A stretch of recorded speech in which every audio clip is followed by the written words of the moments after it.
You're watching Drakewing Gaming. Enjoy the video. Hey guys and gals, Never here from Drakewing Gaming, and something about on Twitter, the Gaming Dragon. Today I'm coming back at you with a Let's Play episode of Promises to Keep, Rofi's Path. So let's go ahead and jump right back into it, shall we? Alarm chain, you were up, and let's go. Actually, now that I think about it, if she's been drinking a while, it could also be some sort of acute liver issue like hepatic encephalitis. But then, if that were the case, the hysterexis would present bilaterally. I give him a blank stare as he trails off. Okay, what's the plan? Sorry, I'll try to curb the jargon.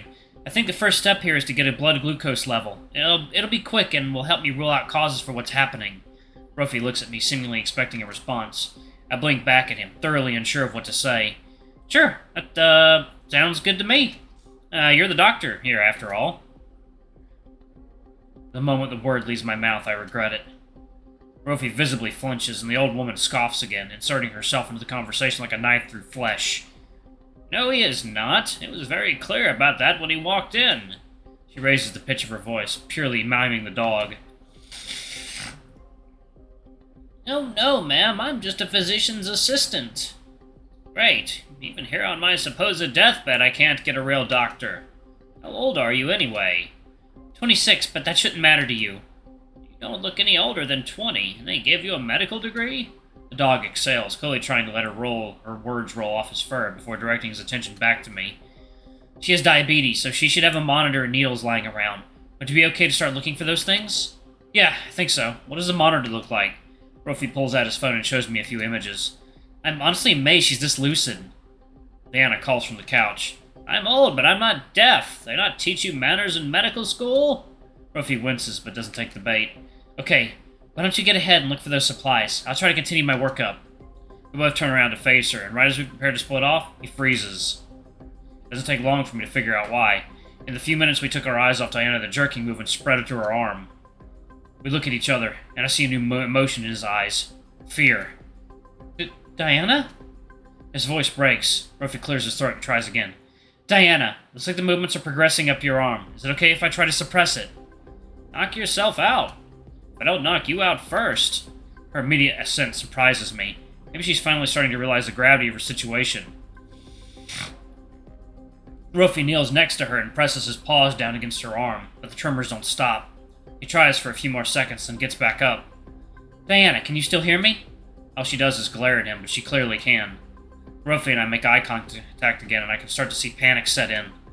Theo, I think she might be having a focal seizure. It's a kind of seizure that can start in one place and spread to the rest of your body. I need you to grab the glucose monitor and... As if I couldn't get more chaotic, Theo interrupts the disaster in motion by banging open the door and clomping inside. His eyes are steely and wild, and his hackles are clearly raised. Alright, are we ready to go? His voice has a harsh, husky quality to it, as if he just finished yelling.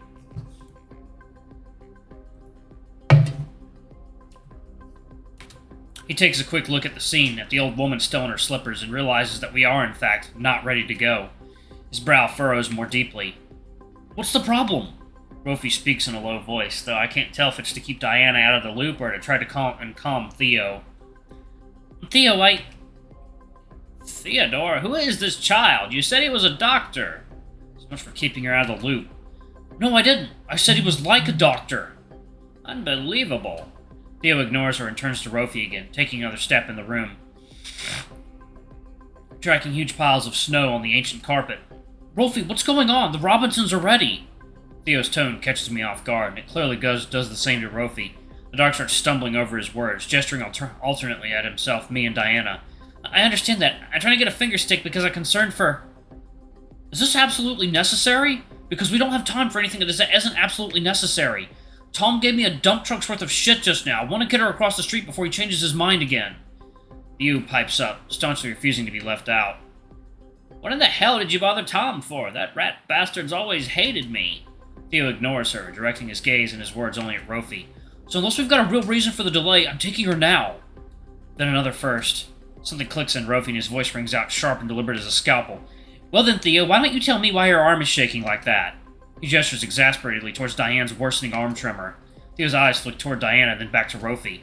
I am trying to figure this situation out, but I can't when I'm being constantly interrupted. Alright then. Theo interrupts. Figure it out.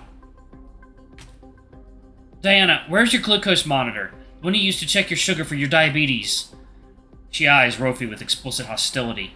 I don't know. Damn thing hardly ever works anyway. Theo interrupts again, scowling. Where is it, Diana? She scowls right back. Don't you dare barge into my house and take that tone with me. If I had to guess, it's probably with the rest of my medical shit in the bathroom, or the kitchen, maybe. Theo opens his mouth to retort, but Rofi quickly takes the reins back from him. Okay, Leo, look for her monitor. Theo, I need you to grab anything with sugar in it. Check her fridge for juice.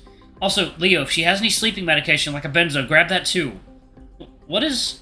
diazepam, lorazepam, anything that ends in Pam. It'll be a bottle of pills. They aren't the priority, but I may need them if she doesn't stop seizing. I need everything else now. Theo interjects, saving me from having to ask any more follow-up questions. I know what the house looks like, Leo. I'll look for them. Rofi just nods, dismissing us both before redirecting his attention to Diana. I'm not used to seeing Theo take a supportive role in a crisis, and from the expression on his face, neither is he. But I'm glad to see him settle into it. Whether he realized it or not, he was making things worse. Okay, Diana, try to stay awake and focus on my voice. I'm gonna ask you a few questions, alright? The fox brushes past both of us, and I take that as my cue to exit too, leaving the dog to fend for herself with the old sheep. After extricating myself from the scene, I quickly locate and stumble into the bathroom.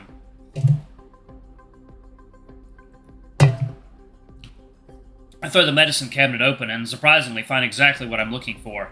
A monitor and a ripped-open plastic package labeled finger sticks. In fact, half the finger sticks spill out into the sink when I open the door, a result of the open package being shoved violently into the overflowing cabinet. I really can't worry about that right now. I make my way back to the living room, Rofi still kneeling and holding Diana's arm as it repeatedly seizes. Theo is already back, sitting on the floor, clutching a bottle of pills in one paw and several juice boxes in the other. Damn. How fast did Theo move, that he beat me back here? Rofi's ears perk up as he hears me re-enter the room. Good. Pass the supplies here. He practically snatches the monitor and finger sticks out of my paws and sets them on the floor. Okay, Diana, I'm going to take your blood sugar. He gently grips her non-seizing arm. Just a little prick, sorry. She winces as Rofi uses one of the finger stick needles to draw a drop of blood. He carefully holds her arm as he turns around. Alright, I need the reading strip, now! I freeze, staring at Rofi's outstretched paw. Is he talking to me? He never mentioned reading strips, did he? The dog scans what I brought him and realizes, it's not here. I can see frustration start to bubble up in him, though he does well to keep it out of his tone. Leo, go back to where you found the monitor and look for the reading strips. They should be in a package. His expression, though, isn't as convincing. I didn't think those warm blue eyes were capable of turning as cold and hollow as they were right now. Yeah, sorry. I scamper out of the living room again, berating myself for being useless. As I throw the bathroom cabinet open once more, I quickly spot the strips, sitting neatly in a few shelves down from the monitor's spot. I extricate the cup, knocking a few more bottles into the already junk-filled sink. Still don't have time to worry about that. I hear yelling from the other room, Diana's voice. I grab them and speed back to Rofi, who seems even more frustrated now. Baby-faced kid who's stabbing me and can't even tell me what's wrong. I'll sue you for this, I swear to God. Oh, give it a rest, Diana. How many times have you threatened to sue me? I'm still waiting on that summons. Amazingly, that coaxes something of a laugh. Don't get cocky, whelp. I'll see you in court yet for what you did to my boiler. Rofi takes the strips from me wordlessly, turning back to the angry sheep. Diana, I'm gonna have to re-prick you. All trace of amusement vanishes. For fuck's sake, again? All you're doing is sticking needles in me. I need to do it again, because you yanked your arm away from me and we lost the blood I was going to test. His voice is slightly raised, patience clearly wearing thin. Now, if you'd like me to figure out what's going on, he stares at her, and not have me stick you a third time, I need you to work with me here.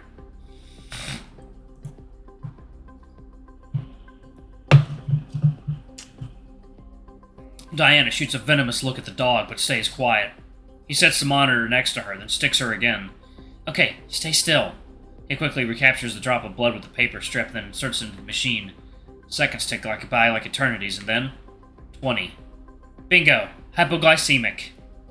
Theo, clearly following Rofi more than I am, holds up an open juice box. Here, Diana, drink this! He holds the straw up to her mouth, and she starts sipping it. My eyes can't help but stick to the expiration date printed on the back. 3 months ago. Can't really worry about that right now, either. The dog explains to us as she finishes the juice box, arm still shaking aggressively. Severe low blood sugar can trigger seizure activity in the brain. It's one of the first things we test when a seizure happens because it's easily fixed. and those kinds of seizures tend to respond really quickly to sugar. He continues holding the sheep's arm. The movement should start to slow down. Diana, are you feeling any better? Through gritted teeth, she gets out a response. No. You should have called the damn hospital. I remember you telling me not to. Let's just wait a little longer. Here, have another juice box. You should start responding soon. All eyes are on Diana now, everyone waiting with bated breath as she finishes the second box. Rofi's eyes are glued to the clock hanging on her wall, paw still on Diana's seizing arm. Rofi? He doesn't hear me, though we're next to each other. Rofi, what? Theo, what meds did you grab? The fox startles, clearly having wandered off into his own thoughts. It's diazepam. Dosage? Theo fiddles with the bottle. 1 milligram. Give me 2, please. The dog holds out his paw and receives the medication. Diana, if your arm continues shaking for another minute, I'm going to have you take your sleeping medication. It should help, but it'll also make you really drowsy. Nothing from her, just a look that could freeze lava. The next minute crawls slower than ever, every single tick of the second hand marked by Rofi's flinty eyes. Then he reaches for more juice, leaving her arm to shake. Alright, I need to administer this. Diana, can you take these meds? She reaches out with her good arm and starts to grab the pills. Wait! Theo reaches out physically and stops her. I think they're calming down. Hold on just a moment, Diana. Rofi freezes, then directs his attention back to her arm. Even to my untrained eye, it looks improved. Just a small tremor remains. He makes eye contact with the old ewe. Do you feel better, Diana? Are you feeling okay? Sure, maybe, I guess. A little. He remains silent, completely unconvinced. Yes. Alright, yes, I feel better. Good. Rofi slips the meds back into the bottle with a clatter. I'm sorry, Theo, you were right. The improvement is marked. Maybe I should take the meds anyway. I can see her eyeing the bottle. I know, I'd rather not administer them to you if I don't have to. You've been drinking quite a lot. She bristles, though clearly some of the fight has left her after the episode. And? I've been drinking longer than you've been alive. Rofi hesitates. Do you often take these while under the influence? Like I said, I'm not some idiot child. I know my limits. Okay, never mind. She's as venomous as ever. Rofi sighs softly and slips the benzos into his pocket. Okay, well, we can talk about that later. Your seizures seem to have subsided, at least. Theo clears his throat. In that case, we need to prepare to head out. The Robinsons are waiting. Alright, I'm gonna stay here with you, Diana. What a treat. Leo, can you grab her up her medical stuff? Alright, y'all, go ahead and pause it right there. Thank y'all so much for watching. Don't forget to like, comment, subscribe, ring that notification bell, and check out our Patreon if you can. It always helps. Anyway, I love you all, and I'll see y'all in the next video. Bye-bye!